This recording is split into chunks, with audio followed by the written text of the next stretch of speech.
بسم اللہ الرحمن الرحیم. سچا واقعہ بیان کروں گی. کتاب کا نام ہے گناہان کبیرہ.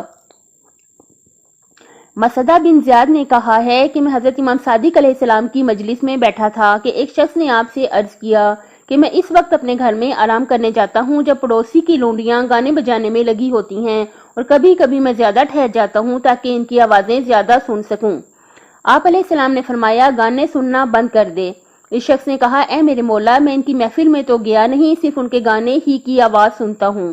آپ نے فرمایا کیا تو نے قرآن میں یہ نہیں پڑھا ہے کہ بلا شبہ قیامت میں کان، آنکھ اور دل سے اس کے بارے میں پوچھا جائے گا جو سنا، دیکھا اور مانا گیا ہے. سورہ بنی اسرائیل آیت نمبر 36. اس شخص نے کہا میری نظر میں یہ آیت نہیں تھی، میں اپنے عمل پر شرمندہ ہوں، آئندہ ایسا نہیں کروں گا، اور جو کر چکا ہوں اس سے توبہ کرتا اور اپنے خدا سے اس کی معافی مانگتا ہوں. آپ نے فرمایا اٹھ اور توبہ کا غسل کر اور جتنی پڑھ سکے نماز پڑھ، کیونکہ تو برابر گناہ کبیرہ کرتا رہا ہے. اگر تو اسی حالت میں مر جاتا تو تیرا کتنا برا حال ہوتا. خدا کا شکر کر کہ تو اپنی موت سے پہلے خبردار ہو گیا، اور خدا سے دعا مانگ کہ جس بات سے وہ خوش نہیں ہے تجھے اس سے توبہ کی توفیق دے، کیونکہ جس بات سے خدا راضی نہیں ہے وہ سوائے بری بات کے اور کچھ نہیں ہو سکتی. اور برے کام کو بروں کے لیے چھوڑ دے، کیونکہ ہر بات کا کوئی نہ کوئی اہل ہوتا ہے.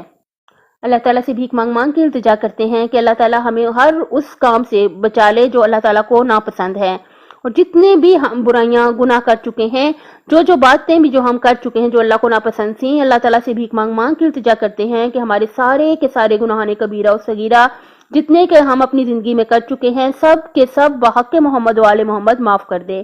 ہم سب کو اللہ تعالیٰ معاف کر دے، ہم سب کے سب گناہ اللہ تعالیٰ معاف کر دے، اور انشاءاللہ ہم سب کی آخرت بہت اچھی کرے. اپنی صحت، آخرت اور خالق کی مخلوق کا بہت زیادہ خیال رکھیے گا.